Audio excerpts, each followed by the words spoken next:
আসসালামু আলাইকুম দর্শক, শুভেচ্ছা নিন, আপনাদের সবাইকে স্বাগত জানাচ্ছি আমি কনক সরোয়ার আজকের অনুষ্ঠানে। দর্শক, প্রথমে ক্ষমা চেয়ে নিচ্ছি, প্রচন্ড ঠান্ডায় আমি ঠান্ডা আক্রান্ত, নেজাল ভয়েসের জন্য আমি দুঃখ প্রকাশ করছি। এবং গুরুত্বপূর্ণ বিষয়টি হচ্ছে যে আমাদের অনেকেই কিন্তু প্রধানমন্ত্রী হওয়ার জন্য প্রস্তুতি নিয়ে রেখেছেন। কেউ ভাবছেন তারেক রহমান প্রধানমন্ত্রী হচ্ছেন, কেউ ভাবছেন ডাক্তার শফিকুর রহমান প্রধানমন্ত্রী হচ্ছেন।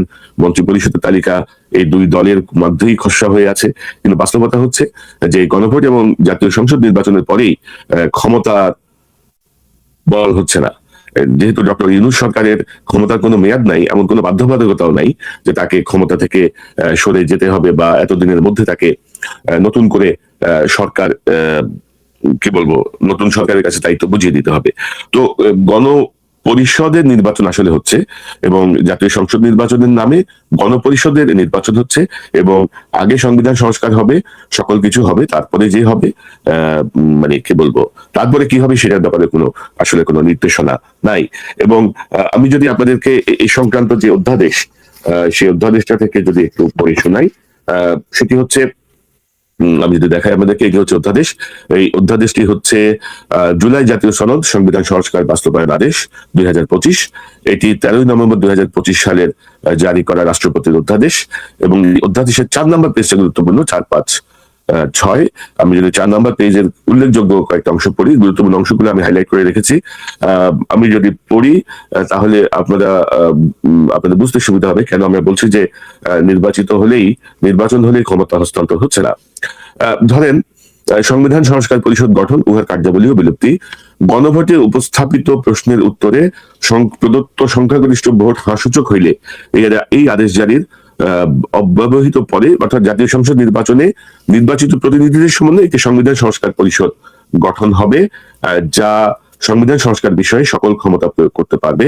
এবং উক্ত নির্বাচনের যারা নির্বাচিত হবেন তারা একই সঙ্গে সংসদ সদস্য এবং একই সঙ্গে সংবিধান সংস্কার পরিষদের সদস্য হিসেবে দায়িত্ব পালন করবেন। অর্থাৎ অতীতে যেটাকে গণপরিষদ বলা হচ্ছিল, গণপরিষদের দ্বারা সংবিধান প্রণয়ন হয়, এখানে এটি হচ্ছে সংবিধান সংস্কার পরিষদের সদস্য, অর্থাৎ এমপিরাই সংবিধান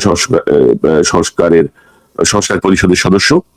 পরিষদ উহার প্রথম কার্য অধিবেশন শুরু তারিখ হইতে 180 কার্য দিবস, দর্শক 180 দিন না, 180 কার্য দিবস। 180 কার্য দিবস মানে আপনারা জানেন যে বাংলাদেশে 26 দিনে হয় এক মাস, অর্থাৎ 26 কার্য দিবসে, এর মধ্যে ঈদের ছুটি, পূজার ছুটি, এই ছুটি ওই ছুটি মিলিয়ে এই 180 কার্য দিবস যে কত দিবসে যে শেষ হয় সেটি বলা মুশকিল।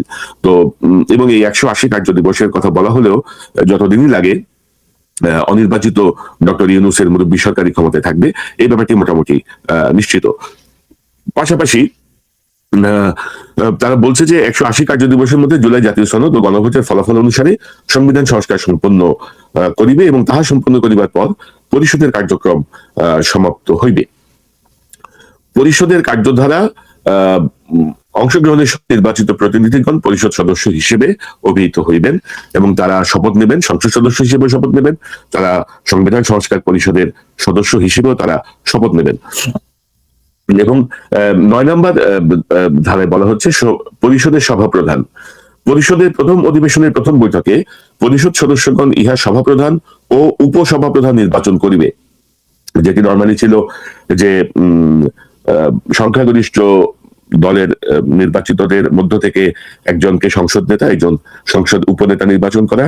সংসদ নেতা যিনি, তিনি প্রধানমন্ত্রী হিসেবে শপথ নেন, এবং এক প্রথম অধিবেশনে সাধারণত বিরোধী দলের নেতাও নির্বাচন করা হয়।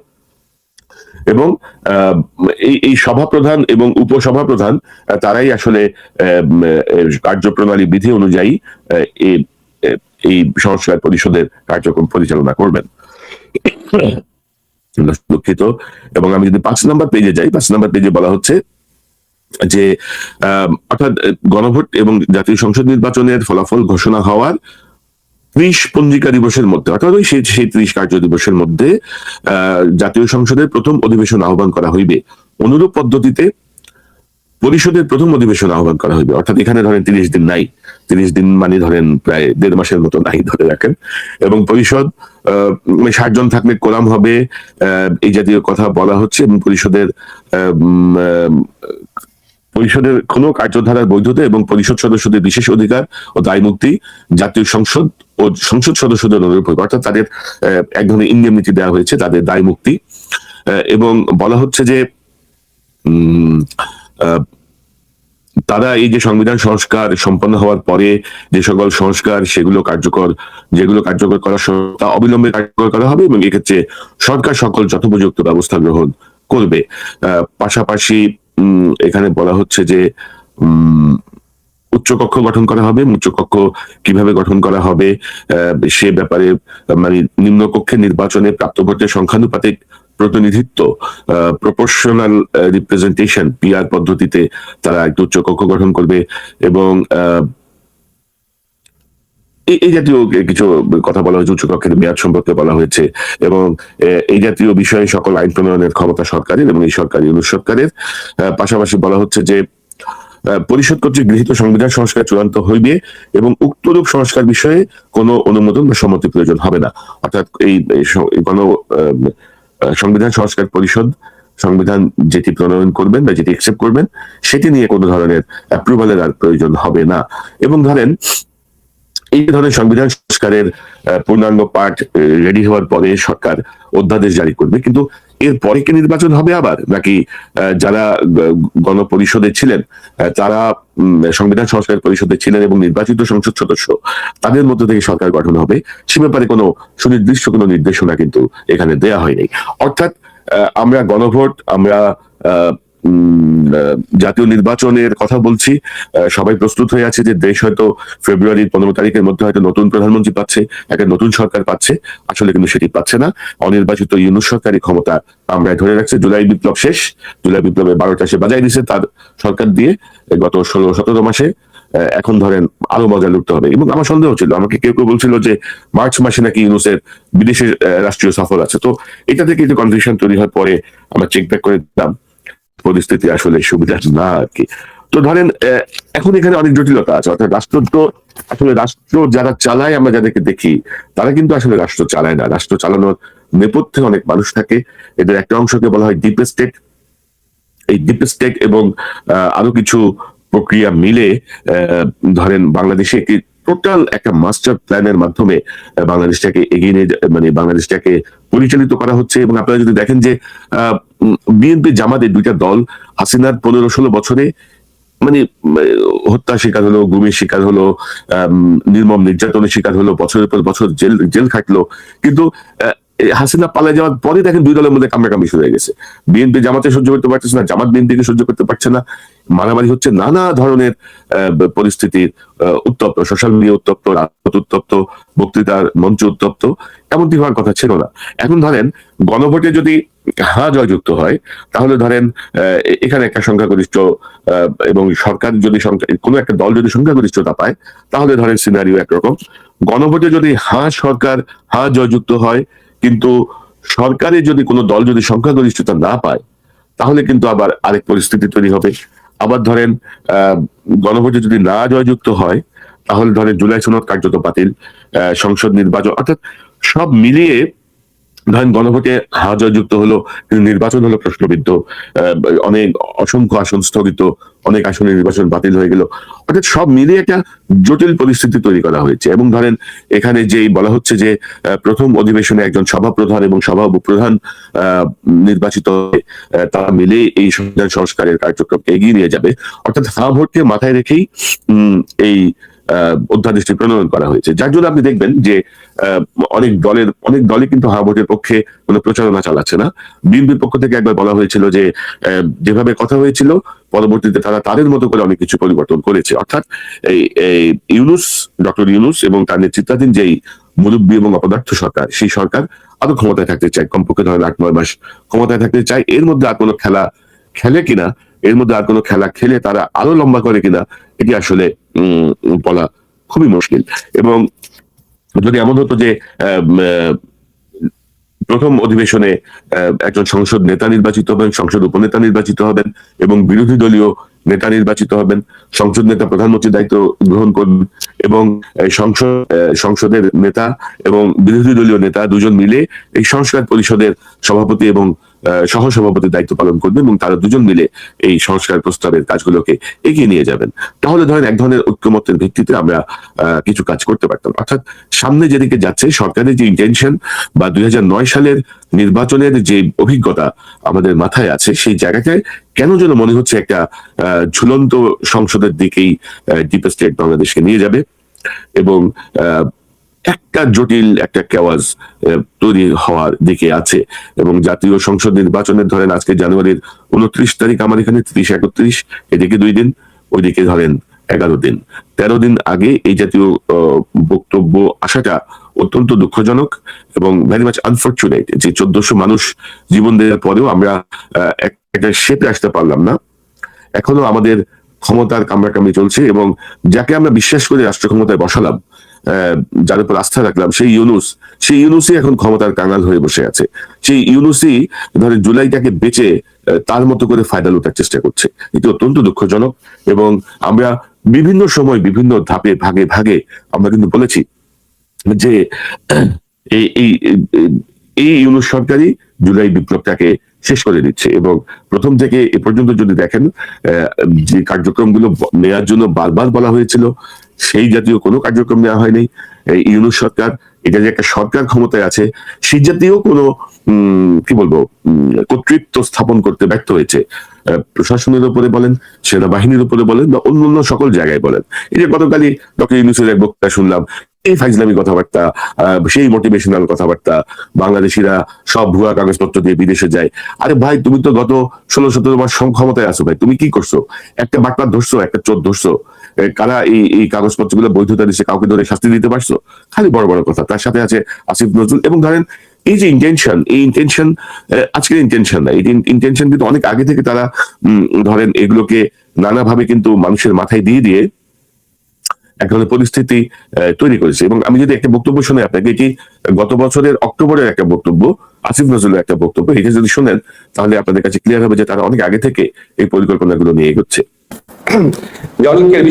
আজকে আমাদের এমনি জেনারেলি একটা আলোচনা হয়েছে জনৈকের বিষয়গুলো। একটা হচ্ছে আপনারা জানেন ঐকমত্য কমিশন 2টা বিকল্প দিয়েছেন। একটা হচ্ছে আপনার জুলাই সনদ বাস্তবায়ন আদেশ, তারপর গণভোট, তারপরে 270 দিন মধ্যে না হলে স্বয়ংক্রিয়ভাবে আপনার সংবিধান সংশোধন হয়ে যাবে। তো এটা একটু মানে এরকম কোনো নজির আছে কিনা বা এটা আদৌ সম্ভব কিনা এটা আমরা দেখব। আর এটা হচ্ছে এই দায়িত্ব নির্বাচিত সংসদের হাতে ছেড়ে দেওয়া। এই 2টা আপনার বিকল্পের মধ্যে, এই 2টা বিকল্পের মধ্যে কোনটা আসলে বেশি গ্রহণযোগ্য সেটা নিয়ে রাজনৈতিক দলের মধ্যে তীব্র মতবিরোধ রয়েছে। যেটা বলবো, আমরা ফেব্রুয়ারির প্রথমার্ধে জাতীয় নির্বাচন করব, ঠিক আছে? আর নির্বাচন করলে এরপরে নির্বাচিত পার্লামেন্টের সংস্কার করার কোনো দায়িত্ব থাকবে না, সব আমাদেরই করে যেতে হবে। এটা তো কোনো আপনার মানে না, এটা কোনো বেদ বাক্য না। আমরা যতটুকু পারা যায় করে যাবো, সম্ভব হলে সবই করে যাবো। ইন্টেনশন তো বুঝতে পারছেন, আমরা যতটুকু পারবো করে যাব, সম্ভব হলে সব করে যাব। অর্থাৎ তার বক্তব্য কিন্তু ছিল যে নির্বাচিত সংসদের উপরে দায়িত্বটা ছেড়ে দেয়, কিন্তু তারা সেটি ছেড়ে দিচ্ছেন না। সো এখনো সময় আছে, যে 13 দিন সময় আছে, এই সময়ের মধ্যে আমি মনে করি রাজনৈতিক দলগুলো ডক্টর ইউনূসের সঙ্গে কথা বলেন, কথা বলে বোঝার চেষ্টা করেন যে আসলে কি হতে যাচ্ছে। আমরা নির্বাচনের পরেও অনির্বাচিত কোনো শাসনে থাকতে চাই না। বিশেষত গত 16-17 মাস আমাদেরকে শাসনের যে রূপ দেখানো হয়েছে, শাসনের যে চেহারা আমরা দেখেছি, ডক্টর ইউনূসের কিছু মোটিভেশনাল স্পিচ ছাড়া সকল জায়গায় যে ব্যর্থতা, এবং ইকোনমিক ক্ষেত্রে আমি যদি বলি প্রবাসীদের রেমিটেন্স ছাড়া তেমন কোনো বড় সাফল্য নাই। এবং আপনি যদি দেখেন যে ইন্ডিয়া কার্ড এই ইউনূস খুব ভালোভাবে খেলতে পারে, কারণ জানে যে বাংলাদেশের মানুষের মধ্যে ভারত বিরোধিতার একটা বিষয় কাজ করে। ভারতের দ্বারা নিষ্পেষিত হয়ে হাসিনার প্রতি ভারতের যে আনুকূল্য, যে প্রভাব ছিল, সেই কারণে ভারতের প্রতি মানুষের যেই ক্ষোভ, সেই জায়গাটা আপনি যদি দেখেন, ইউনূস যেদিন দায়িত্ব নিতে বাংলাদেশে ফিরেছে সেদিন বলেছে 7 সিস্টেম নিয়ে এক কথা। এই যে গত কয়েক আগে ইকোনমিক জোন বাতিল করে দিয়েছে সীতাকুণ্ড এলাকায়, ভারতের যে ইকোনমিক জোন হাসিনা অনুমোদন করেছিল, এগুলো সব কৌশল। পাশাপাশি ধরেন আপনি বিশ্বকাপ ক্রিকেট থেকে ছিটকে পড়লেন, আপনি নেগোশিয়েট করতে পারলেন না। অর্থাৎ মানে আমি ভাত খাবো না বলে না খাওয়াটা একরকম বিষয়, কিন্তু এটাও ধরেন এক ধরনের গেম আর কি, যে আমরা ভারতের বিরুদ্ধে কঠোর অবস্থানে যে আমরা বিশ্বকাপে খেলি নাই, এটা কোনো কথা না। আপনার সেই আপনি এত ইন্টারন্যাশনাল কি বলবো কানেকশন, আপনার এত কিছু, আপনার এত হোমতম, আপনি কেন আন্তর্জাতিক ভাবে এই বিষয়টা সমাধান করতে পারলেন না? কেন আপনি সিদ্ধান্ত দিয়ে দিলেন যে আমরা যাবো না, আমরা করবো না? তো ক্ষতিগ্রস্ত হলো কে আখেরে? এটাও কিন্তু এক ধরনের ভারত বিরোধী ট্রাম্প কার্ড এই ইউনূস সরকার বাংলাদেশের জনগণকে ঘোল খাওয়ানোর জন্য ব্যবহার করছে। তো আমি বিএনপি, জামাত সহ জাতীয় নেতা তাদেরকে বলবেন, আমি খুব অবাক হই। ধরেন বিএনপির এত বিশাল বিশাল পণ্ডিত, এক একজনের যে বডি ল্যাঙ্গুয়েজ, কি হোমতম, কি ভাবসাব, কেউ কিছু বুঝলো না যে ইউনূস সরকার কিভাবে তাদেরকে গোল খাওয়াবে। জামাতের তো ধরেন চিকন বুদ্ধির নেতাদের, তো জামাত টের পাইল না যে ইউনূস সরকার এই অধ্যাদেশের মাধ্যমে জুলাই সনদ বাস্তবায়ন এবং সংবিধান সংস্কারের মাধ্যমে গেড়ে বসতেছে আরো বেশ কিছুদিনের জন্য, দীর্ঘদিনের জন্য। আমার মনে হয় যে এখনই কথা বলতে হবে, নির্বাচনের আগেই প্রয়োজনে এই অধ্যাদেশ সংশোধন করেন, বাতিল করেন, বা নতুন ভাবে এই অধ্যাদেশে কিছু সংশোধন এনে এই সভাপ্রধান, সভা উপপ্রধান এসব ঘোড়ার ডিম দিয়ে হবে না। অনির্বাচিত সরকার একদিনও ক্ষমতায় থাকবে না, এবং নির্বাচনের পরে এই সংবিধান সংস্কার পরিষদ, সংসদ একই সঙ্গে হবে, বাট নতুন সরকার হবে, নতুন সরকারের অধীনেই সকল কিছু পরিচালিত হবে। কারণ আমরা আশা করি হা জয়যুক্ত হবে, এবং হা জয়যুক্ত হলে এখানে এটি পরিবর্তন বা এটি না করে কোন সরকারের পক্ষেই আসলে থাকা মুশকিল হবে। আর যেহেতু ছাত্র জনতা, জনগণ সতর্ক পদক্ষেপে আছে, এবং ইনফ্যাক্ট এই জুলাই বিপ্লব বা হাসিনাকে হটানোর জন্য ছাত্র জনতার পাশেই বিএনপি, আওয়ামী লীগ সহ অন্যান্য রাজনৈতিক দলেরও কি অবদান কম?